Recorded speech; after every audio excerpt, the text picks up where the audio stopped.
Hi అండి. ఈరోజు నేను టమోటా రైస్ ఎలా చేసుకుంటానని మీకు చూపిస్తాను. చాలామంది డిఫరెంట్ స్టైల్లో చేసుకుంటారు. బట్ నేను ఎలా చేసుకుంటానని మీకు చూపిస్తున్నానండి. ఇది పిల్లల లంచ్ బాక్సుల్లోకి, పెద్దవాళ్ళ ఆఫీస్లోకి కూడా తీసుకెళ్ళొచ్చండి. టేస్టీగా టమోటా రైస్ ఎలా ఉంటుందో మీకు సింపుల్గా చూపిస్తాను. ఫస్ట్ ఒక 6 టమోటాలు తీసుకొని మిక్సీకి వేసి పక్కన పెట్టుకున్నానండి.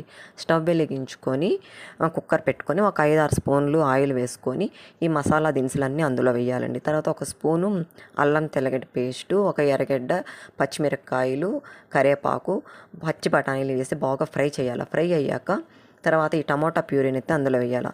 తర్వాత వేసి బాగా మగ్గాక ఒక టమోటా కూడా వేసుకున్నానండి అందులో.